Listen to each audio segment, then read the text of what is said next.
مفتی طارق مسعود speeches کو subscribe کریں۔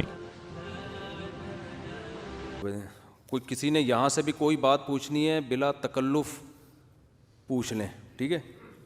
کیا پوچھیں؟ ہاں توبہ کر لے بس۔ وہ کوئی شخص اپنے آپ کو مذاق میں بھی غیر مسلم کہے گا تو خوب سمجھ لیں وہ سچی مچی میں غیر مسلم ہو جائے گا، کیونکہ اس بارے میں شریعت نے ہمیں مذاق کرنے کی اجازت نہیں دی۔ کوئی بیرون ملک ویزا حاصل کرنے کے لیے اپنے آپ کو غیر مسلم لکھ دے گا تو بھی وہ اسلام سے خارج ہو جائے گا۔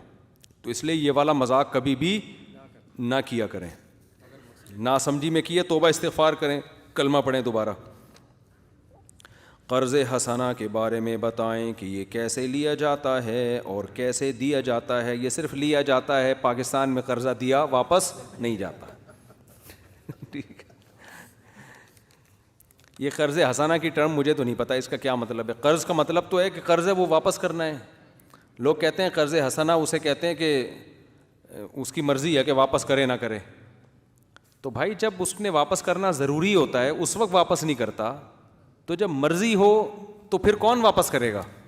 تو اس کو پھر قرض نہ کہیں، صدقہ کہیں۔ پھر اس کو قرض جو ہے نا، قرض عربی میں کہتے ہیں کاٹنے کو، قرض یقرض قرضاً، اور مقراض کہتے ہیں کینچی جو قرض سے نکلی ہے نا، کاٹنے والی۔ تو بعض حضرات نے لکھا ہے کہ قرض کو قرض اس لیے کہا جاتا ہے کہ یہ دوستی اور محبت کی کینچی ہے۔ آپ کو کسی سے محبت ہونا، آپ چاہتے ہو نفرت میں تبدیل ہو جائے، تو پیسے لے لو اس سے۔ کیا لے لو؟ بھائی تھوڑے دن کے لیے مجھے کوئی ادھار چاہیے، نہ اپنے ٹائم پہ واپس کرنا ہے، اور وہ مانگ مانگ کے عذاب میں آ جائے گا، تنگ کرے گا آپ کو، دونوں کی آپس میں نفرتیں۔ بہترین طریقہ کہیں محبت، اگر آپ چاہتے ہو نا دو آدمیوں کو لڑوانا آپس میں، تو اس کو اس سے قرضہ دلوا دو اس کو کیا کرواؤ؟ قرضہ دلوا دو، پھر دیکھو کیا ہوتا ہے۔ تو اس لیے قرضے ورضے آج کل جو ہے نا نہیں دیا کرو بھائی، ویسے ہی دے دیا کرو۔ ہاں میں نہیں کبھی بھی کہتا کہ سارے خراب ہوتے ہیں، اچھے لوگ بھی ہماری سوسائٹی میں ہیں، لیکن اس معاملے میں ذرا کم ہیں اچھے لوگ۔ پیسوں کے معاملات میں، لین دین میں اچھے لوگ مارکیٹ میں صرف کم نہیں بلکہ بہت کم ہیں۔ ہمارے ہاں کسی کا حق بڑھ چڑھ کے دینے کا کانسیپٹ ہی نہیں ہے۔ وہ بیوقوف سمجھا جاتا ہے جو کسی کا پہلے سے آ کے حق دے دے، اس کو لوگ کہتے ہیں یہ پاگل ہے، اس کو پاگل خانے میں داخل کر دو، یہ سمجھتے ہیں لوگ۔ مفتی صاحب آپ اپنے اصلاحی تعلق کے بارے میں بتائیں کہ آپ کا مفتی عبدالرشید لدھیانوی اور مفتی عبدالرحیم دامت برکاتہم العالیہ، ان سے کیا تعلق ہے؟ اچھا میرے بارے میں نا یوٹیوب پہ ڈاکومنٹریز بھی لوگوں نے ڈالی ہوئی ہیں، میری لائف کی اسٹوریاں بھی، ان میں کچھ صحیح ہیں بہت سی غلط بھی ہیں۔ ڈیٹ آف برتھ پتہ نہیں کسی نے بولا 23 مارچ کو پیدا ہوا ہے، ابے تو جس عجیب سی فضول آدمی تو، ہم 23 مارچ کو تو پیدا نہیں ہوئے ہم تو، کوئی کسی نے کیا لگایا ہوا ہے، کسی نے کیا لگایا ہوا ہے۔ اچھا آج میں نے اپنے ایڈمن عثمان سے کہا کہ میرے بارے میں مجھے ذرا بتاؤ گوگل میں کیا نالج ہے، تو انہوں نے بتایا کہ آپ فلاں تاریخ کو پیدا ہوئے تھے، عقیدہ ماتریدیہ۔ حالانکہ میں یہ چیزیں میں تو کہتا ہوں نہ اشاعرہ کی طرف نسبت کرتا ہوں نہ ماتریدیہ کی طرف نسبت کرتا ہوں، میں تو سیدھی بات کرتا ہوں۔ ہمارے عقیدے جو ہیں اب ان چکروں میں لوگوں کو ڈالنے کی کیا ضرورت ہے بھائی؟ ہمارے عقیدے سیدھے، جب کوئی غیر مسلم اسلام قبول کرتا ہے، آمنت باللہ و ملائکتہ و کتبہ و رسلہ والیوم الآخر والقدر خیرہ و شرہ من اللہ تعالی والبعث بعد الموت، یہ ہمارا عقیدہ ہے۔ اس کو آپ اشعری کہتے ہیں، ماتریدی کہتے ہیں، سلفی کہتے ہیں، جو مرضی کہتے ہیں، ہم تو ان بکھیڑوں میں ڈالتے ہی نہیں لوگوں کو، اشاعرہ ماتریدیہ۔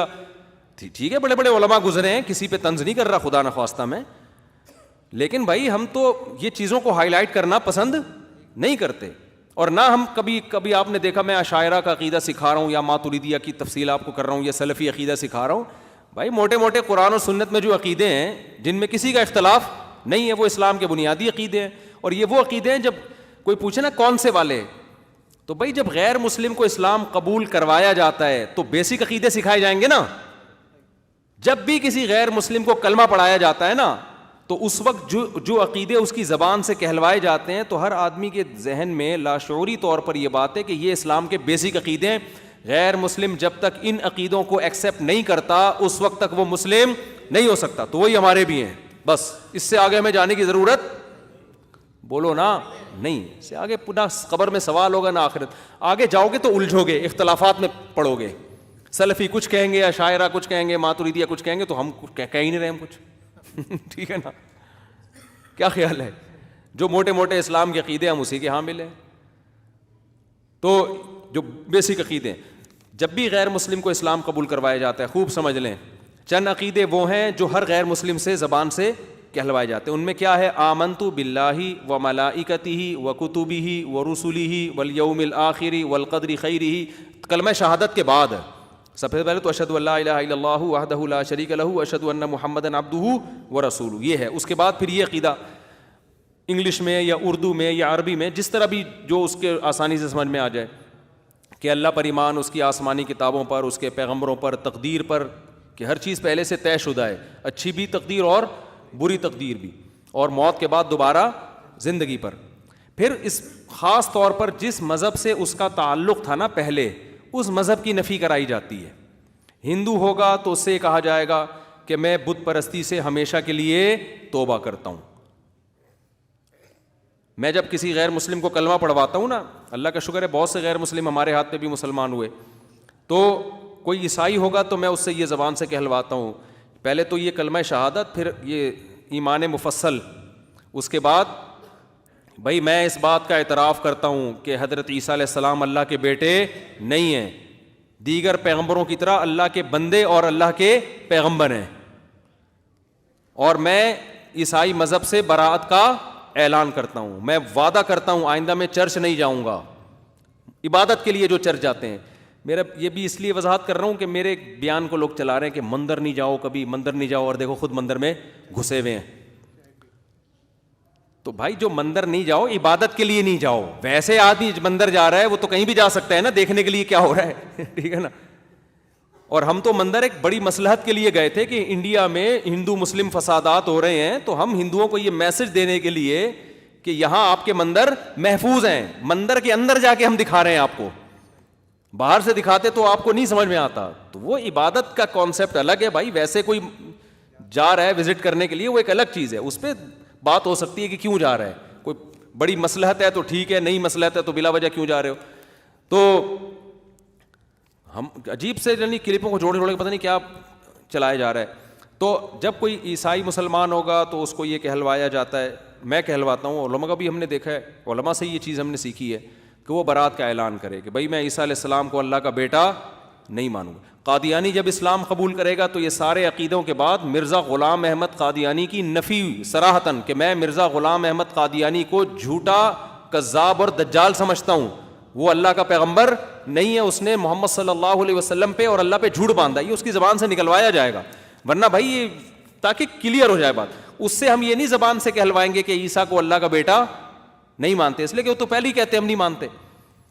تو ہر جو یعنی کچھ عقیدے تو بیسک ہیں, کچھ وہ ہیں جو غیر مسلم اسلام قبول کر رہا ہے تو اس کی زبان سے وہ عقیدے نکلوائے جاتے ہیں. کوئی یہودی اگر اسلام قبول کرتا ہے تو اس سے یہ بھی کہا جائے گا کہ جہاں تم موسیٰ علیہ السلام کو اللہ کے نبی مانتے ہو, تم حضرت عیسیٰ ابن مریم کو معاذ اللہ نقل کفر ولد الزنا نہیں کہو گے. اللہ کے بندے ہیں جن کو اللہ نے بغیر باپ کے پیدا کیا ہے. حضرت مریم کو یہودی بہتان لگاتے ہیں, وہ بھی ہم کیونکہ ہمارے ایمان کا حصہ ہے نا کہ حضرت مریم پاک دامن تھی. عیسائیت کا تو بعد میں ہوگا, اسلام کا کیا ہے پہلے ہے. ہمارے مذہب کا حصہ ہے کہ ہم حضرت مریم کو پاک دامن سمجھتے ہیں. تو ہم یہودی کی زبان سے یہ الفاظ بھی نکلوائیں گے کہ حضرت مریم پاک دامن تھیں, اللہ نے اپنی قدرت دکھانے کے لیے حضرت مریم کے رحم میں روح پھونکی, اور عیسیٰ ابن مریم کو اپنی قدرت سے بغیر باپ کے اللہ نے حضرت مریم کے بطن سے پیدا کیا, کیونکہ یہودی حضرت عیسیٰ کو نہیں مانتے. پھر نبی صلی اللہ علیہ وسلم کی نبوت کا اعتراف. تو اس سے خلاصہ یہ نکلا کہ بیسک عقیدے سب کے ایک ہی ہیں, اضافی کوئی ہوگا تو اس غیر مسلم کے لحاظ سے. تو ہم تو غیر مسلم نہیں ہیں نا, تو ہم تو صرف آمنت باللہ و ملائکتہ و کتبہ و رسلہ والیوم الآخر والقدر خیرہ و شرہ من اللہ تعالی والبعث بعد الموت, کلمہ شہادت کے بعد یہ, تو ہمارا ایمان کیا ہو گیا, اب آگے اتنی گہرائی میں جانا کہ اتنی پیچیدگیوں میں یوں ہیں تو وہ ہیں، وہ کتابیں بھری ہوئی ہیں، چھوڑو یار تم نے کیا کرنا ہے. تو میرے نام کے ساتھ کسی نے ماتریدیہ لکھ دیا. میں نے پھر وہ اس کو بولا بھائی یہ کیا ہے یار، یہ کس نے لکھا ہے؟ ایک نے شروع میں میرے بارے میں گوگل میں جو نالج تھی اس میں لکھا ہوا تھا مفتی طارق مسعود دیوبندی. میں نے وہ بھی ہٹوایا. میں نے کہا کیوں لکھا ہوا ہے دیوبندی بھائی؟ ہاں اتنی بات میں ضرور لکھنے دیتا ہوں کہ اسلام کے جو اہل سنت والجماعت کے جو 4 مکاتب فکر ہیں اس میں اگر کوئی پوچھے ان کا کون سا مکتبہ فکر کو فالو کرتے ہیں تو فقہ حنفی کو فالو کرتے ہیں. اس میں فرقواریت نہیں ہے، کیونکہ جب آپ نے کسی کو حنفی مان لیا تو اس کا مطلب وہ شافعی کو بھی درست مانتا ہے، حنبلی کو بھی درست مانتا ہے اور مالکیہ کو بھی درست مانتا ہے. اس کے بغیر وہ حنفی بن نہیں سکتا. تو اس میں تو پہچان آپ الگ پہچان نہیں کرا رہے، امت مسلمہ سے کٹ نہیں رہے ہیں بلکہ امت مسلمہ سے جڑ رہے ہیں. کیونکہ جو ابو حنیفہ کو فالو کرتے ہیں وہ امام شافعی کو بھی مجتہد مانتے ہیں، وہ امام مالک کو بھی مجتہد مانتے ہیں. اب سوال پیدا ہوتا ہے کہ بھائی آپ سیدھا اپنے آپ کو اہل حدیث کیوں نہیں کہہ دیتے؟ میرے بارے میں کوئی یہ سوال، آپ حنفیت کی طرف منسوب کیوں کر رہے ہیں؟ اہل حدیث کہنے میں شافعیوں کا مذاق ہے.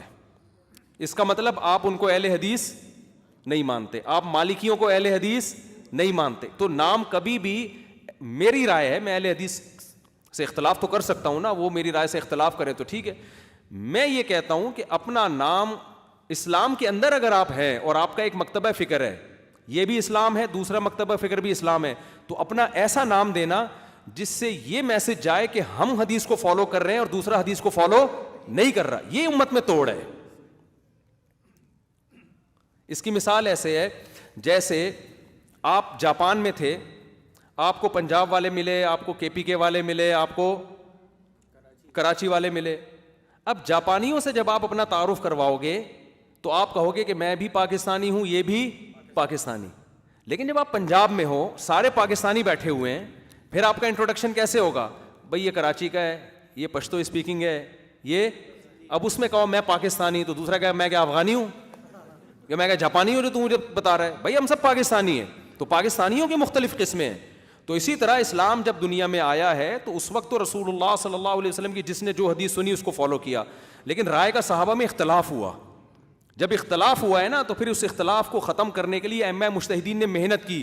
تو اس محنت کے نتیجے میں بہت سے اختلافات ختم ہو کے ایک رائے پہ جمع ہو گئے اور کچھ اختلافات کیا ہو گئے؟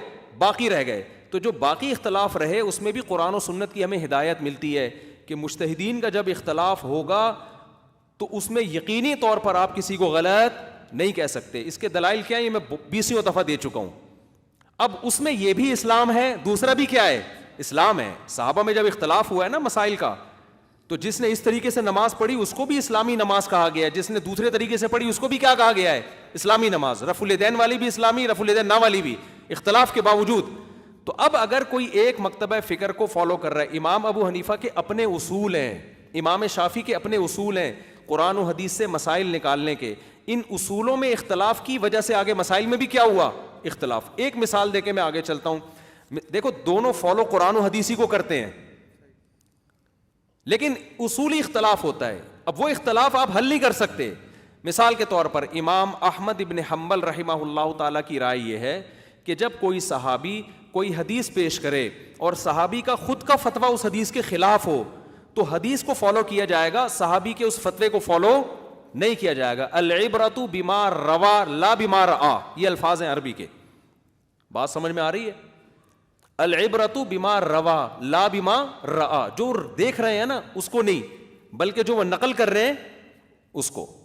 لیکن امام حنیفہ کی رائے یہ ہے کہ ایک صحابی اگر ایک حدیث بیان کر رہے ہیں اور فتویٰ اس کے خلاف دے رہے ہیں تو فتوے کو فالو کیا جائے گا، اس لیے کہ اگر ہم اس فتوے کو فالو نہیں کرتے اس کا مطلب یہ خود حدیث کی مخالفت کر رہے ہیں، تو ان کی تو عدالت مجروح ہو رہی ہے. اس کا مطلب ان کے پاس یقیناً اس حدیث کے منسوخ ہونے کی کوئی دلیل ہوگی، اگرچہ ہم تک نہیں پہنچی لیکن ہوگی حدیث، ورنہ وہ صحابی نبی کی مخالفت کیسے کریں گے؟ اب یہ اختلاف ایسا ہے جس کو قرآن و سنت کی روشنی میں حل نہیں کیا جا سکتا، اس پہ بڑی لمبی لمبی بحثیں ہیں. تو امت نے کیا کیا؟ بھائی یہ اصول بھی ٹھیک ہے، وہ اصول بھی ٹھیک ہے. تو امام احمد بن حنبل کا ایک اصول ہے العبرۃ بما روا لا بما رآ، امام حنیفہ کا اصول ہے بما رآ لا بما روا. سمجھتے ہیں؟ اسی طرح امام شافعی اور امام ابو حنیفہ، اب جب مسائل آئیں گے تو ایک طرف صحابی کا فتویٰ آ رہا ہے اور دوسری طرف انہی کی حدیث آ رہی ہے، تو امام احمد حنبل اس حدیث کو لے لیں گے, صحابی کے قول کو چھوڑ دیں گے. امام حنیفہ کیا کر رہے ہیں, صحابی کے قول کو لے رہے ہیں کہ یار یہ خود جب حدیث بیان کر کے اس کی مخالفت کر رہے ہیں تو اس کا مطلب ان کی نظر میں یہ حدیث منسوخ ہونا ثابت ہو چکا ہوگا. تو دونوں میں سے کسی ایک کو بھی آپ قرآن و سنت کے مخالف نہیں کہہ سکتے. یہ اصولی اختلاف ہے. ایک اور اختلاف سمجھا کے بس آگے پھر ٹاپک ختم کرتا ہوں. امام ابو حنیفہ کا ایک بڑا مشہور اصول ہے جس کی وجہ سے بہت سے مسائل میں ان کا امام شافعی سے اختلاف ہوا. امام شافعی خبر واحد کو وہی ویلیو دیتے ہیں جو قرآن کی آیت کی ہے. مثال, خبر واحد پتہ ہے کسے کہتے ہیں؟ ایک خبر وہ ہوتی ہے جو جم غفیر آپ تک پہنچا رہا ہے, جس میں غلطی کا امکان ہے ہی نہیں. ایک خبر وہ ہوتی ہے کہ حدیث کا راوی کہتا ہے مجھ سے فلاں نے بیان کیا, مجھ سے فلاں نے بیان کیا, مجھ سے فلاں نے بیان کیا, ان سے فلاں نے, اور انہوں نے نبی صلی اللہ علیہ وسلم سے بیان کیا. اس کو کہتے ہیں خبر واحد. اب خبر واحد کے مقابلے میں جب متواتر خبر آئے گی یا قرآن آئے گا تو امام شافعی رحمہ اللہ تعالی قرآن کی کو بھی وہی حیثیت دیتے ہیں جو خبر واحد کی. جیسے بخاری کی حدیث کو وہی ویلیو دیں گے جو قرآن کی آیت کی ویلیو ہے. اگرچہ امام شافعی کے دور میں بخاری تھی نہیں, تو بعد میں لکھی گئی ہے, لیکن یہ کہ جو جس سند کی بخاری کی حدیث ہوگی نا اتنی مضبوط, تو امام شافعی کیا کہیں گے کہ سند بالکل ٹھیک ہے, راوی سارے ثقہ ہیں, تو وہی ویلیو ہوگی جو قرآن کی آیت کی. لیکن امام حنیفہ کا یہ اصول نہیں ہے. امام صاحب کہتے ہیں قرآن متواتر ہے, اس میں زبر زیر پیش کی بھی خطا کا ذرہ برابر بھی امکان نہیں ہے, جبکہ حدیث کا مدار راویوں پر ہوتا ہے. کتنے ہی ثقہ قابل اعتماد راویوں, خطا کا امکان پھر بھی موجود رہتا ہے. تو ہم جب کسی حدیث کو صحیح کہہ دیتے ہیں نا, تو اس معنی میں صحیح ہوتی ہے کہ راوی نے جھوٹ نہیں بولا, لیکن اگر وہ قرآن کے مقابلے میں آئے گی تو اس کو رد کر دیا جائے گا. بات سمجھ میں آ رہی ہے کہ نہیں آ رہی؟ اسی وجہ سے ہمارے اہل حدیث بھائی ہمیں بہت سی حدیثیں بخاری کی دکھا رہے ہوتے ہیں, ہم کہتے ہیں حدیث صحیح ہے, لیکن فتویٰ اس پہ کیوں نہیں ہے کہ قرآن کی کیا جا رہی ہے, قرآن کیا کیس جا رہی ہے. اور وہ کہتے ہیں نبی نے قرآن اچھا سمجھا ہے یا آپ نے اچھا سمجھا ہے. ہم تو امام صاحب کے پاس اس کا جواب کیا ہے, بھائی اگر نبی سے یہ 100% ثابت ہو جائے نا پھر تو ٹھیک ہے, یہ خبر واحد سے ثابت ہے, اس میں بہرحال کچھ نہ کچھ امکان ہے کہ عین ممکن ہے راوی سے غلطی ہو گئی ہو. اب منکرین حدیث فائدہ اس کا اٹھاتے ہیں, کہتے ہیں دیکھو حدیثوں میں یقینی طور پہ محفوظ نہیں ہے, لہذا حدیث حجت ہی نہیں ہے. یہ غلط ہے. ہم کہتے ہیں حدیث حجت ہے, خبر واحد بھی حجت ہے, لیکن جب متواتر کے مقابلے میں ہوگی پھر حجت نہیں ہے. دیکھو زید قابل اعتماد آدمی ہے, اس نے آپ کو آ کے خبر دی کہ یہ ہوا ہے, آپ مانو گے یار یہ سچ بول رہا ہے, لیکن 20 لوگ کہہ رہے ہیں یہ نہیں ہوا, تو پھر کس کی بات کو مانو گے؟ 20 لوگوں کی بات آ رہی ہے سمجھ میں؟ تو اب کیا ہے کہ یہ بیسک اصولی اختلاف ہوا, اسی وجہ سے بہت ساری حدیث بخاری کی روایتیں, لیکن امام حنیفہ کا فتویٰ نہیں ہے. اب آج کے اسکالر کیا کر رہے ہوتے ہیں, بخاری ریفرنس حدیث نمبر, دیکھو یہ حنفی لوگ ابو حنیفہ کو فالو کر رہے ہیں, حالانکہ حدیث اس کے خلاف ہے, حالانکہ امام صاحب نے اس میں قرآن کی آیت سے استدلال کیا ہوتا ہے. بات چل پڑی ہے تو میں ایک اور یہاں ایک مسئلہ بیان کر دوں جس سے سمجھ میں آئے. امام ابو حنیفہ یہ عام موضوع پہ مسا کے قائل نہیں ہے, امام شافعی بھی قائل نہیں ہے, امام مالک بھی قائل نہیں ہے. اس کی وجہ یہ ہے کہ قرآن نے وضو کے وقت پاؤں کے دھونے کا حکم دیا ہے. اب مجتہدین نے کہا کہ چونکہ قرآن نے دھونے کا حکم دیا یہ متواتر ہے, اور جن حدیثوں میں عام موضوع پہ مسا کا حکم ہے وہ سند کے لحاظ سے اتنی مضبوط نہیں ہے. سند کے لحاظ سے جو مضبوط حدیثیں ہیں وہ خفین والی ہیں, چمڑے کے موزے والی. بات آ رہی ہے سمجھ میں؟ لہذا جو چمڑے کے موزے ہوں گے یا چمڑے کے موزے جیسے ہوں گے وہاں تو ہم قرآن کا پاؤں دھونے کا حکم چھوڑ دیں گے, جہاں اتنی مضبوط بات نہیں ملے گی وہاں ہم قرآن کا حکم نہیں چھوڑیں گے. بات آ رہی ہے سمجھ میں؟ اب جورب جو عام موضوع پہ مسا والی حدیث ہے نا, کوئی ایک حدیث بھی ایسی نہیں ہے جس کی سند پہ کلام نہ ہو, متفقون علیہ صحیح حدیث کوئی بھی نہیں ہے اس میں. اگر ایک آدمی ایک محدث صحیح کہہ رہے ہیں تو دوسرے کیا کہہ رہے ہیں, تو ہم کہتے ہیں قرآن جب پاؤں دھونے کا حکم دے رہا ہے تو ایسی کمزور بات کی بیس پہ آپ پاؤں دھونے کا حکم چھوڑ, ایسے تو عام ساکس تو ہر آدمی نے پہنے ہوئے ہوتے ہیں, اس کو تو پہن کے پاؤں دھل جاتے ہیں پورے, اس کو تو پہن کے پورے پاؤں دھل جاتے ہیں, گیلے ہو جاتے ہیں. تو خیر یہ ابھی میں اس اختلاف میں نہیں آپ کو ڈالنا چاہ رہا. تو یہاں تو امام شافعی نے بھی فتویٰ نہیں دیا عام, حالانکہ ان کی تو رائے یہ کہ صحیح حدیث آ جائے گی تو وہ قرآن کو میں اضافہ کر دیتے ہیں اس کے ذریعے. قرآن جیسے قرآن پاؤں دھونے کا حکم دے رہا ہے تو ایک بھی صحیح حدیث آئے گی تو وہ مسا کا حکم, لیکن یہاں تو امام شافعی نے بھی مسا کا حکم نہیں دیا. تو یہ تو امام شافعی کے اصول سے بھی کچھ لوگ آگے نکل گئے. تو جس نے پراپر وے میں اصول فقہ نہیں پڑھا ہوتا نا, تبھی ہر چیز کو پراپر وے میں پڑھنا ہوتا ہے, اس کے بعد انسان فتویٰ دینے کا اہل ہوتا ہے. بس وہ حدیث دیکھ لی وہاں سے, ایک ریفرنس وہاں سے مل گیا, اور فلاں نے اس کو صحیح کہا ہے تو فلاں نے صحیح کہا ہے, تو اور سب نے تھوڑی صحیح کہا ہے, کتنے لوگوں نے اس پہ کلام کیا ہے. تو چونکہ آپ کے مسلک کے علماء نے صحیح کہہ دیا تو آپ ان کے مسلک کی تقلید میں آپ اس کو صحیح کہہ رہے ہو, آپ کے اگینسٹ. اب دیکھو یہ جو حدیث میں آتا ہے کہ من کان لہ امام فقراۃ والامام لہ قراءۃ, جس کا امام ہو امام کی قراءت مقتدی کے لیے کافی ہے. امام حنیفہ کی نظر میں حدیث صحیح ہے, بعض لوگوں نے اس کو ضعیف کہا. اب ناصر الدین البانی رحمہ اللہ جو اہل حدیث سمجھے جاتے ہیں, انہوں نے آ کے اس کو کیا کر دیا, صحیح قرار دے دیا. تبھی علامہ البانی اس جہری نمازوں میں اہل حدیث یعنی سلفیوں کے عالم ہونے کے باوجود وہ سورہ فاتحہ نہیں پڑھتے تھے, یعنی جہری نمازوں میں. خیر, تو یہ اصولی اختلاف ہے. تو اب جب چاروں مکاتب فکر اسلام ہی کے ہیں اور اسلام ہی ان کے اصول قرآن و سنت ہی سے ثابت ہیں, چاروں کا منشا قرآن و حدیث ہی کو فالو کرنا ہے, تو ان کے فالوورز کا میں سے کسی ایک کا اپنے آپ کو اہل قرآن یا اہل حدیث یا کچھ کوئی اور نام رکھنا, یہ دوسرے کا منہ چڑھانے کے مترادف ہے.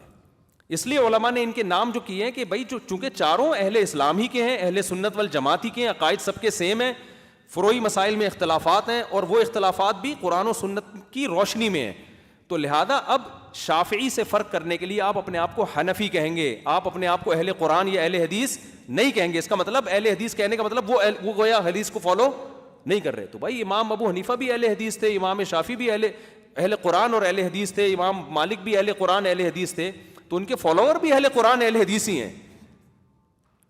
تو ہم اپنے آپ کو اہل حدیث یا اہل قرآن سے تعبیر اس لیے نہیں کرتے کہ ہم شافعی سے فرق کرنے کے لیے اپنے آپ کو حنفی کہتے ہیں کہ ہم بھائی امام ابو حنیفہ کے جو اصول تھے نا ان کو فالو کر رہے ہیں. ہم جب غیر مسلم آئے گا تو پھر ہاں نہ ہم حنفی ہیں نہ شافعی, ہم کیا ہیں, مسلم.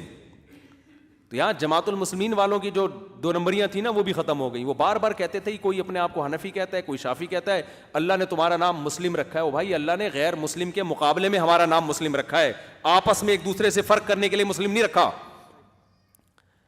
بات آ رہی ہے سمجھ میں؟ تو اس لیے اگر میرے نام کے ساتھ کسی نے حنفی لکھ دیا تو مجھے اعتراض نہیں. دیوبندی میں نہیں لکھنے دیتا, کیونکہ دیوبندی تو بعد میں بریلوی حضرات سے فرق کرنے کے لیے ایک نام دیا گیا نا, یہ تو 1856 یا 57 کے بعد جا کے یہ نام وجود میں آیا, تو اس کی ہمیں ضرورت نہیں ہے. ہمارے تو عقیدے 1400 سال سے ثابت ہیں, تو جو عقیدے 1400 سال سے ثابت ہیں ہمارے اکابر کے بھی وہی ہیں, ہمارے بھی وہی ہیں.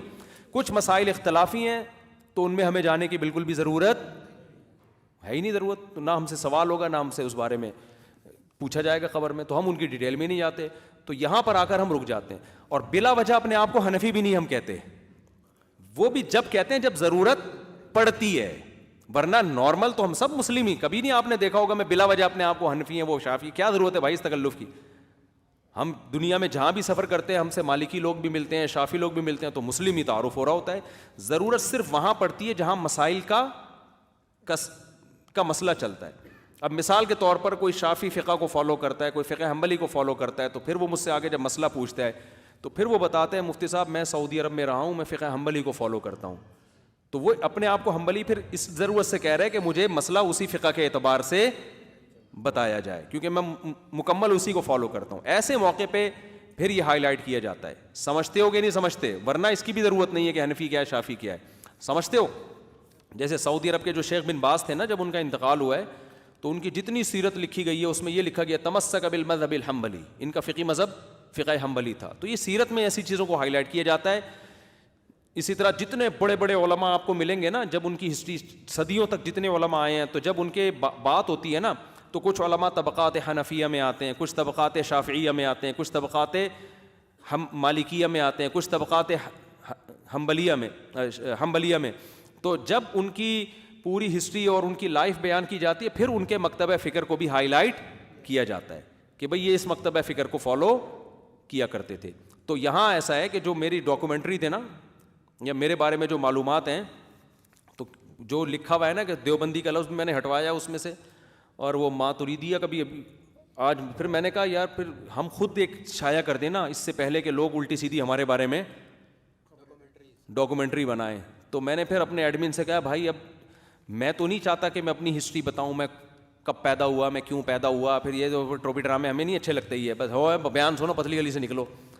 تو مجھے بہت عرصے سے ہمارے ساتھی بھی کہہ رہے تھے کہ ہم خود اپنی ایک ڈاکومنٹری بناتے ہیں آپ کی زندگی پر مشتمل، کہ یہاں سے علم حاصل کیا، ان سے بیعت ہوئے، یوں کیا، یوں ایسے ہوئے، پھر کتنی شادیاں وادیاں استغفر اللہ پتہ نہیں کیوں آ جاتی ہیں، پھر یہ آئے یوں. تو میں نہیں چاہتا تھا یہ چیزیں ہائی لائٹ ہوں کہ بھائی جو کام ہو رہا ہے اب ہمیں کیا ہمیں. لیکن اب یہ ضرورت اس لیے محسوس ہو رہی ہے کہ اگر ہم خود سے کوئی صحیح چیز نہیں ڈالیں گے تو ہمارے نام پہ لوگ الٹی سیدھی چیزوں کو پھیلا دیں گے. تو میرے نام کے آگے کوئی کچھ لگا دے گا، کوئی دیوبندی لگا دے گا، کوئی ماتوریدی لگا دے گا، کوئی پتہ نہیں کیا لگا دے گا. تو ہمیں فضول چیزوں میں پڑھ رہے ہو. ہم سب مسلمان ہیں بھائی. اور اگر کوئی مکتب فکر تو بھائی فقہ حنفی کو فالو کرتے ہیں، لیکن کوئی فقہ شافعی کو بھی فالو کرتا ہے. تو جب حنفی کہہ دیا تو وہ خود بخود یہ چیز اس میں آ گئی کہ اس کو بھی ٹھیک سمجھتا ہے وہ، ٹھیک ہے نا، اس کو صحیح سمجھ رہا ہے وہ. تو اب آخری جو اصل سوال بھائی نے پوچھا تھا وہ تو پی گیا میں. ایک تو یہ جو ہمارے ساتھی کہتے ہیں اتنا سا سوال ہوتا ہے جواب اتنے لمبے ہو جاتے ہیں، وہی بات ہے نا. اصل میں اتنا سا جواب ایک دم کلپ بنا کے لوگ چلا دیتے ہیں، اس سے بڑے مسئلے میرے لیے کھڑے ہوتے ہیں. میں جب رات کو سو کے جب صبح اٹھتا ہوں تو کلپ وائرل ہوا ہوتا ہے، ایک تماشا بنا ہوا ہوتا ہے، ابے یہ کیا ہو گیا. تو اتنے بھگت چکے ہیں نا، اب کسی بات کا مختصر جواب دینا ممکن ہی نہیں رہا ہے. ہر بات پوری ڈیٹیل سے، میں کب پیدا ہوا، کیوں پیدا ہوا، یہ ساری چیزیں بتانی پڑتی. تو اب انہوں نے بھائی نے سوال پوچھا ہے کہ کیا آپ کا اصلاحی تعلق کے بارے میں بتائیں. کہ اب مفتی عبدالرشید نام نہیں تھا، میرے شیخ و مرشد تھے حضرت مفتی رشید احمد لدھیانوی، انڈیا کے لدھیانہ کے تھے. وہ بہت اللہ والے بزرگ تھے، جنہوں نے ان کی زیارت کی ہے، ان کی صحبت جن کو میسر ہوئی ہے ان کو پتہ ہے کہ وہ کیسے اللہ والے خاندانی تھے. بہت چہرے پہ ان کے اللہ نے ایک نور، تو ویسی کریموں کا نور ہوتا ہے، ایک دولہا کا بیوٹی پارلر سے وقتی ایک نور ہوتا ہے جو اگلے دن ختم ہو جاتا ہے. ایک ہوتا ہے اعمال کا سچی مچی کا نور. ان کے چہرے پہ سچی مچی کا نور تھا. بہت تقوی والے تھے، گناہ سے بہت نفرت تھی ان کو. پوری زندگی ان کے بیانات ہی اسی پہ ہوئے ہیں. بے انتہا اللہ نے ان کو ماشاء اللہ سخاوت دی تھی، اور کیا بات چیت کا ان کا وقار، ان کا اسٹائل، ہر چیز ہی ان کی بڑی اٹریکٹیو تھی. تو میں کالج سے جب ان کی زیارت کے لیے پہلی دفعہ گیا تو اتنا متاثر ہوا. ہمارے استاذ ہمیں حضرت مفتی احمد ممتاز صاحب بڑے کڑک قسم کے عالم ہیں، تو جن کا بھی میں نے بیان میں بھی تذکرہ کیا تھا نا، یوں کر کے آنکھیں دکھاتے ہیں جب غصے میں آتے ہیں نا، تھے تو بیان بھی بڑا سخت کرتے تھے نا وہ. تو مجھے ان کا بیان بڑا اچھا لگا تو مجھے لے گئے. تو حضرت کی ہم نے زیارت کی، پھر ان کے کئی مہینے ان کے بیان سنے، اس کے بعد جا کے بیعت ہوا. آج کل لوگ فوراً جا کے نا کسی بھی دو باتیں سنی بدگمان بھی جلدی ہوتے ہیں اور عقیدت میں بھی بہت جلدی آ جاتے ہیں. نہ کسی کی دو باتیں سن کے بدگمان ہو، نہ کسی کی دو باتیں سن کے آپ اس کے بارے میں خوش فہمیوں میں. جب تک طویل عرصے کسی کے بیانات نہ سنیں، طویل عرصے اس کی صحبت میں نہ رہیں، بہت مشکل ہوتا ہے فیصلہ کرنا. اب ہمارے جو ٹک ٹاکروں نے جو بنا دی ہیں نا وہ مختلف شارٹ کلپ، اس سے امیج جاتا ہے کہ پتہ نہیں یہ ہر وقت ممبر پہ مذاق ہی کرتے رہتے ہیں. بھائی پورے ایک گھنٹے 1.5 گھنٹے کے بیان سنو، اس کے بعد آپ رائے قائم کرو جو بھی کرنی ہے. تو جب میں ان کی صحبت میں گیا تو میں نے ان کی جو باتیں سنی، وہ حکمت سے بھری ہوئی باتیں اور اتنے ذہین، پھر ان کے اعمال، پھر ان کا علم، تو پھر ہم ان سے بیعت ہو گئے. پھر اللہ کا شکر ہے جب میں بیعت ہوا تو ہمارے گھر کا پورا ماحول تبدیل ہو گیا. تو ہمارے گھر کی مستورات بھی بیعت ہو گئیں، پورے گھر میں شرعی پردہ ہو گیا اور پورا ہمارے گھر کا ماحول چینج ہو گیا. لوگ کہتے ہیں نا جوائنٹ فیملی میں شرعی پردہ نہیں ہو سکتا، تو ہم تو 4 بھائی رہے ہیں، چاروں کی اہلیہ ساتھ رہی ہیں اور ہم نے 8-10 سال اسی طرح گزارے اور مکمل پردے کے ساتھ گزارے. تو یہ جو لوگ کہتے ہیں نا جوائنٹ فیملی میں شرعی پردہ ممکن نہیں ہے، یہ ہم نہیں مانتا. ہمارے یہاں تو ہوا، حضرت سے تعلق ہوا، حضرت نے ہمیں بتایا، ایسے تو پورا پردہ ہو گیا الحمدللہ. تو ان کے زندگی میں نائب اللہ نے حضرت یعنی مفتی عبدالرحیم صاحب جو میرے ابھی شیخ ہیں، ان کو حضرت نے زندگی میں ہی نائب بنا دیا تھا. اور ہمارے شیخ حضرت مفتی رشید احمد صاحب کسی کو خلافت دینے میں بہت سخت تھے. بعض مشائخ ایسے ہوتے ہیں بہت جلدی اجازت بیعت دے دیتے ہیں، نائب بنا دیتے ہیں، اجازت دیتے ہیں بھائی ہمیں اجازت، ہماری طرف سے اجازت ہے کہ اس سے آپ بیعت ہو سکتے ہو. وہ ایسے نہیں تھے، ان کا معیار بہت اونچا تھا. تو ہمارے جو ابھی موجودہ شیخ ہیں ان کو بھی انہوں نے بہت آزمایا ہے، بہت آزمایا. پھر ان کے بارے میں تحریر لکھی کہ 2 چیزیں ہوتی ہیں نا انسان کے نیک ہونے میں، ایک حب جاہ نہ ہو، ایک حب مال نہ ہو، لالچ نہ ہو اور بڑا بننے کا شوق نہ ہو. یہ 2 چیزیں علم والوں کو تباہ کرتی ہیں. تو حضرت نے فرمایا میں ان کو اتنا آزمایا ہے، اتنا آزمایا ہے، ان میں نہ جاہ کی محبت اور نہ دولت کی محبت، لالچ نہیں. تیسری خاصیت ان کے اندر سب سے بڑی یہ ہے کہ یہ ذہین بہت ہیں، دور اندیش بہت ہیں. اور متحمل ہیں, بردبار ہیں, پھر اپنی رائے پر خود اعتمادی نہیں ہے. ہوتا ہوگا نا انسان بس میں جو کہہ رہا ہوں, جب بھی کوئی فیصلہ کرنا ہوتا ہے 20 لوگوں سے مشورے, اور دور اندیش. یہ ساری صفات دیکھنے کے بعد ان کو اپنا نائب بنایا ہے. اور حضرت نے الگ دیکھا, 27 سال ہم نے الگ دیکھا, نہیں یہی بات سمجھے. اس کے بعد ہم نے بھی فیصلہ کیا بھائی ہماری نظر میں ہمارے لیے ان سے بہتر کوئی بھی نہیں ہے. تو مجھے لگا, میں نہیں کہہ رہا ساری کائنات میں سب سے افضل وہی ہیں, ایسا نہیں ہوتا, دنیا میں بڑے بڑے لوگ پڑے ہوئے ہیں, اہل علم بھی ہیں, یہ کسی شخصیت کے بارے میں یہ فیصلہ کرنے کے بعد یہی ہے, باقی کوئی بھی ان کے یہ مبالغہ ہے. لیکن ہمیں لگا کہ میرے لیے ان سے زیادہ سوٹیبل کوئی بھی نہیں ہے. مجھے یہ لگا, ان میں اور بھی چیزیں دیکھی جاتی ہیں نا, بعض دفعہ کوئی ان سے افضل تو ہوتا ہے لیکن مجھے پتا ہے مجھے ان سے فائدہ نہیں ہوگا. دیکھو جب کسی کو اپنا بڑا بنایا جاتا ہے نا, تو اس میں صرف اس کا علم تقویٰ نہیں دیکھا جاتا, صرف دور اندیشی نہیں, مناسبت بھی دیکھی جاتی ہے کہ مجھے ان سے کچھ مناسبت بھی ہے یا نہیں ہے. تو مجھے یہ لگا کہ ان سے مناسبت بھی ہے, تو پھر میں ان سے بیعت ہوا. لیکن میرا شمار ابھی بتا دوں نالائق مریدوں میں ہوتا ہے, لائق مریدوں میں نہیں ہوتا. سمجھتے ہو؟ تو آپ یہ سمجھیں کہ چونکہ یہ اتنے بڑے بزرگ سے بیعت ہو کر پھر اتنے بڑے بزرگ سے, تو یہ خود اب بہت بڑے, اب تک تو بزرگ 27 سال میں تو بن ہی چکے ہوں گے نا. تو مریدوں کی 2 قسمیں ہوتی ہیں, ایک لائق اور ایک نالائق. تو یہ کوئی تواضع میں نہیں میں کہہ رہا آج جی حضرت جو, سب کو پتہ ہے کہ نالائق مریدوں میں شمار ہوتا ہے. سمجھ میں آ رہی ہے بات؟ تو اس لیے میرے بارے میں آپ لوگ خوش فہمی میں مبتلا ہونے کی بالکل بھی کوشش نہ کریں. مجھ سے کسی نے ایک دن کہا کہ آپ بھی بیعت کیا کریں, لوگوں کو مرید بنائے. میں نے کہا پھر کیا ہوگا؟ کہہ رہے ہیں پھر آپ صبح لوگوں کو بٹھایا کریں ذکر اللہ پہ, خانقاہ کھولیں. میں نے کہا مجھے کون بٹھائے گا بھائی, ہمیں کون بٹھائے گا؟ تو ہمارا تو یہ حساب کتاب. تو اس لیے بیان سنیں اور پتلی گلی سے نکلیں. باقی بیعت ہونا ہے تو بہت بڑے بڑے حضرات پڑے ہوئے ہیں, ان سے بیعت ہو جائیں آپ جا کے. اب آپ کہیں گے ہم ان سے بیعت ہو جائیں, تو ان کے پاس اب ٹائم نہیں ہے بیعت کرنے کا, وہ اپنے دوسرے شاگردوں کی طرف بھیج دیتے ہیں. اچھا بھائی حق کے مہر آپ, اچھا ایک سوال کا جواب میں آپ کہیں جب آپ اتنے نالائق مرید ہیں تو پھر آپ بیانات کیوں کر رہے ہیں؟ ہم تو آپ کو نیک سمجھ کے, لائق سمجھ کے بیانات کے لیے آ رہے ہیں تاکہ آپ اتنے. تو میں نے کب کہا بھائی آپ کو بیان میں جو بات اچھی لگے فالو کرو, اچھی سمجھ میں نہ آئے اس کو فالو مت کرو. آپ کو کسی کی شخصیت سے لینا دینا کیا ہے؟ کون اچھا ہے کون برا ہے, کیا کرنا کیا ہے آپ نے, کیا خیال ہے بھائی؟ آپ بیان سنو, پتلی گلی سے نکلو, بس یہی ہے ہمارا دعویٰ بھی یہی ہے. اور اس سے زیادہ ہم دعویٰ کر بھی نہیں سکتے, کیونکہ ہم نے دیکھا ہے جنہوں نے اپنے ایک فنٹر گیری کی کوشش کی ہے نا, دھڑام سے نیچے آئے ہیں. حالانکہ وہ نیک تھے, سچی مچی میں بالکل سچی مچی کے نیک تھے, لیکن کہیں ان کی زبان سے غلطی سے نکل گیا کہ میں بہت نیک ہوں, تو اللہ نے ایسا پکڑا ہے نا کہ وہ عزتوں کی بلندیوں سے کہاں گئے ہیں. تو اس لیے ہمیں تو بھائی اگر بالفرض میں اپنے آپ کو اول تو ہوں نہیں, لیکن اگر ہوں گا بھی تو میں بولوں گا نہیں کہ میں نیک ہوں, کیونکہ مجھے پتا ہے جس دن میں نے اپنے آپ کو یہ امیج دینا شروع کر دیا نا میں بہت اچھا ہوں, آپ کو پتہ نہیں ہے, یہ تو میں جتنا نظر آ رہا ہوں حقیقت میں اس سے زیادہ ہوں. یہ بعض دفعہ صراحتاً نہیں بولتا آدمی, اشارتاً کنایتاً ایسا میسج دے رہا ہوتا ہے کہ لوگ اس کو اچھا سمجھنا شروع کر دیں. تو میں نے اپنی زندگی میں تجربہ کیا ہے, اسی وقت سے اس کا زوال شروع. تو پبلک جو مرضی آپ کے بارے میں کہتی رہے اچھے برے, خود تو بھائی ایک تو ہم ہیں بھی نہیں, اور دوسرا اگر ہوں گے بھی نا بالفرض تھوڑی بہت کوئی اچھا, تو ہمیں تو ڈرتے ہیں بھائی, کیونکہ اس میں مسئلہ یہ ہوتا ہے کہ اسی وقت سے آدمی دھڑام سے اللہ کی ایسی, اللہ تعالیٰ کو یہ میں تو پسند ہی نہیں ہے. موسیٰ کلیم اللہ نے کہہ دیا تھا, صحیح بخاری کی حدیث ہے, حضرت موسیٰ سے بنی اسرائیل نے پوچھا سب سے بڑا عالم کون ہے؟ موسیٰ علیہ السلام نے کہا میں ہوں. 100% درست بات کی تھی کہ نہیں کی تھی؟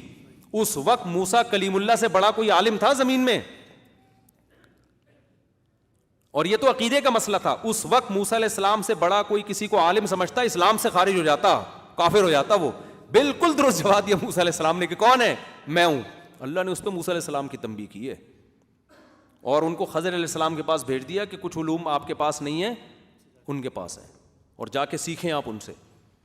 تو اللہ کو یہ میں تو بالکل پسند نہیں ہے. تو ہم لوگ سب ایک جیسے بھائی, جو باتیں ہم آپ سے کہہ رہے ہیں ہمیں کوشش کر رہے ہیں, اللہ ہمیں بھی توفیق دے دے عمل کرنے کی, آپ کو بھی اللہ توفیق دے دے. باقی سب ہم ایک ہی جیسے ہیں. بھائی تکرار کی نیت سے ہم یہ بیان کرتے ہیں, یار میں بھی انسان کا بچہ بن جاؤں. شاید اپنا بیان سن کے نا بعض دفعہ میں خود ہی رو رہا ہوتا ہوں, گھر والے کہتے کیا ہو گیا, میں کیا بات کی ہے بھائی, تو گھر والے مجھے حیران ہوتے ہیں تو آپ پر کیوں اثر ہو رہا ہے. میں نے کہا بات بندہ ٹھیک کر رہا ہے یار, حقیقت ہے میں اپنا بیان سن کے بعض دفعہ ایسے ہوتا ہوں یار خود افسر ہو رہا ہوتا میرے اوپر. تو ہم تو اس لیے کرتے ہیں بھائی خود بھی انسان کے بچے بن جائیں. اور ہم نے لوگوں کو آزادی دی ہوئی ہے یار, ہمارے بیان میں کوئی چیز آپ کو لگے نا غلط ہے, پروپیگنڈا مت کرو, مجھے آ کے بتا دو, میں اس کو بیان سے ہٹوا دوں گا, رجوع کا اعلان کر دوں گا. تو اس میں اور اس سے بڑی کیا بات ہو سکتی ہے. ابھی میرا ڈیفینس میں بیان تھا وہاں کے, پھر وہ جو پروفیسر آئے ملنے کے لیے, میں نے کہا بھائی دیکھو بیان میں جو چیز غلط ہوئی ہے نا مجھے وہ بتاؤ, تعریفیں کرنے والے بہت ہوتے ہیں, تاکہ آئندہ میں اس کی اصلاح کروں. اتنی بڑی یونیورسٹی تھی, اتنا پڑھا لکھا طبقہ تھا, کوئی ایسی بات الٹی سیدھی ہوئی ہے جو آپ لوگ کو سمجھ آپ کو لگاؤ کہ یہاں کرنے کی نہیں تھی, آپ نے مجھے بتانا ہے. سمجھتے ہو کہ نہیں سمجھتے؟ تو آدمی اپنے آپ کو فنٹر بنائے نہیں بھائی, اپنے آپ کو یہ سمجھے کہ ہم غلط. حدیث میں آتا ہے کلکم خطاؤن وخیر الخطائین التوابون, سب سے غلطیاں ہوتی ہیں, سب سے بہتر غلطی کرنے والے وہ ہیں جو توبہ کر لیں. تو دنیا میں جب نبی نے بتا دیا کوئی بھی پورا پرفیکٹ نہیں ہوتا, ہر آدمی سے غلطیاں ہوتی ہیں, تو اب یہ بات کہ یہ وہ فلاں اتنا اچھا ہے اس سے کوئی غلطی نہیں ہوتی, تو یہ ڈکشنری سے یہ لفظ کیا کرو نکال دو. تو ایسا کوئی فنٹر پیدا نہیں ہوا, پھر پیغمبر ہوتے ہیں جو خطاؤں سے پاک ہوتے ہیں. تو اس لیے بھائی اللہ ہم تو, اور جس آدمی سے کے بارے میں جاننا ہو نا کہ یہ نیک ہے یا نہیں, بیوی سے پوچھ لو اس کی. بیوی کبھی میاں کو کیا نیک, ساری عقیدت تیل ہو جاتی ہے, ساری عقیدت کیا ہو جاتی ہے, تیل ہو جاتی ہے. عورتیں کبھی نہیں مانتی, وہ کہیں گی ابے باپ ممبر پہ بیٹھ کے تو بڑی بڑکیاں مار رہے تھے. میرے ساتھ تو ایسا ہوا, میں نے پورا جمعے کا بیان حسن اخلاق پہ کیا. اچھا موٹیویشنل اسپیکر یا مذہبی اسکالر کے ساتھ یہ بڑا ہوتا ہے, اخلاق پہ بیان چل رہا ہے, کہیں ان کو کسی موقع پہ کوئی پھٹا ہوا غصہ آ گیا نا, لوگ فوراً دونوں کلپ چلا دیتے ہیں. ابے اس دن دیکھو میٹھے اخلاق سے بات کرو, اور ادھر گالیاں دے رہے. بھائی جتنے بھی اچھے اخلاق سے بات کرو, ہر وقت ہر انسان کی ایک جیسی کیفیت نہیں ہوتی. اب یہ تھوڑی کہ اگر کوئی اچھے اخلاق ہے تو اس کا کبھی پھڈا ہی نہیں ہو سکتا. بہت زیادہ کوئی ستائے گا تو یہ بھی لڑے گا نا. تو اس لیے میں ایسے اخلاق پر بات کرتا ہی نہیں. میں نے کہا بھائی اتنے اخلاق پر بات کرو جتنی افورڈ کر سکتے ہو. اس لیے ہم کبھی کبھار بدتمیزی پر بھی میں نے تھوڑی بہت بات چیت کی ہے, ہاں, تاکہ اگر مجھ سے کبھی بدتمیزی کرتے ہوئے دیکھ لیا تو کوئی اخلاق پر بیان چلا ہے تو میں اپنا بدتمیزی والا بھی چلا دوں ساتھ میں, کہ اس دن میں کہہ رہا تھا پھڈا بھی کیا کرو. تو اتنی ایسی بات کرے ہی نہیں آدمی نا کہ جو افورڈ ہی نہ کر سکے. تو میں نے ایک دن بڑے اخلاق پہ بیان کیا, میں گھر گیا ہوں تو میرا پھڈا ہو گیا, پرانی بات ہے. تو مجھے پھر ہنسی آنے لگی تھوڑی دیر میں. میں نے کہا یار اچھا وہ نئی شادی ہوئی تھی نا, تو اس نئی جب شادی ہوتی تو پھڈوں کے علاوہ کچھ بھی نہیں ہوتا. پرانی بات ہے, اب کہیں ایسے میرے گھر والے بھی سن رہے ہوتے ہیں, وہ پھر بولیں گے پتہ نہیں کون سا پھڈا بتا رہے ہو.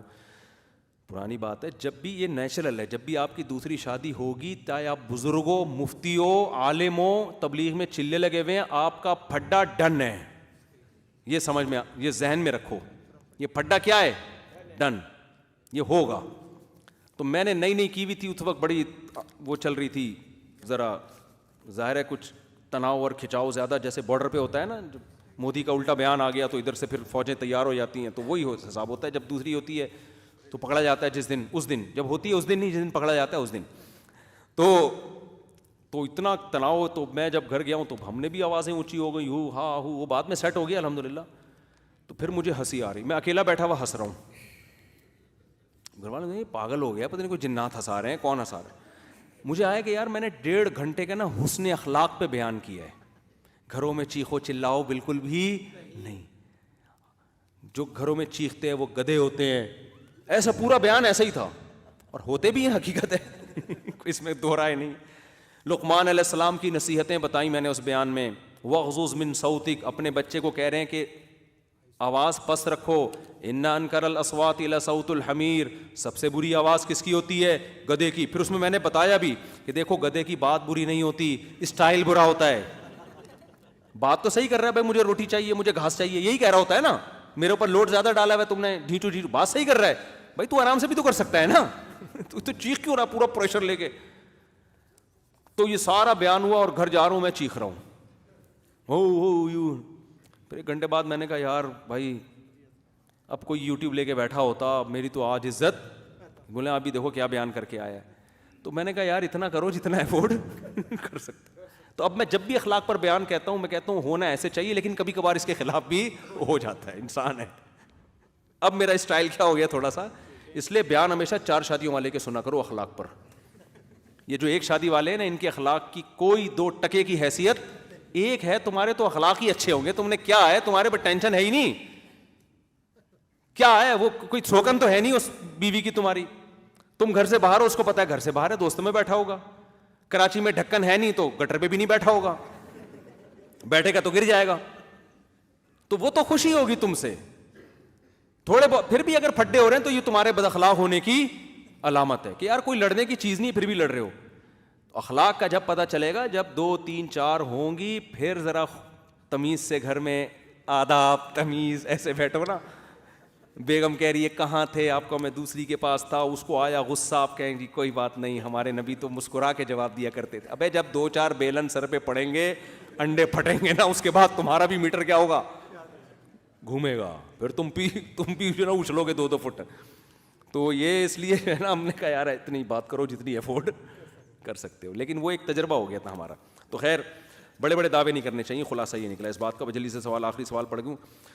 میرے بھائی, کسی نے پوچھا ہے کہ میری خالہ کی 2 بیٹیاں ہیں جن میں سے چھوٹی بیٹی نے میری والدہ کا دودھ پیا ہے, کیا اب میرا رشتہ اس کی بڑی بہن کے ساتھ ہو سکتا ہے؟ جی ہو سکتا ہے. جس لڑکی نے آپ کی ماں کا دودھ پیا وہ تو آپ کی بہن بن گئی, اس کی بہنیں آپ کی بہن نہیں بنی ہیں, سمجھ رہے ہیں؟ وہ نامحرمی میں آئیں گی, ان سے نکاح ہو سکتا ہے. اسی طرح کسی لڑکے نے کسی خاتون کا دودھ پیا بچپن میں, تو یہ لڑکا اس خاتون کی جتنی بیٹیاں ہیں ان کا بھائی بن گیا, اس لڑکے کے جو دوسرے بھائی ہیں وہ بھائی نہیں بنے. تو صرف جو دودھ پیتا ہے نا اس کا رشتہ ثابت ہوتا ہے. چلو بھائی کافی ہو گیا میرا خیال ہے. سبحانک اللہم و بحمدک, نشہد ان لا الہ الا انت, نستغفرک و نتوب الیک.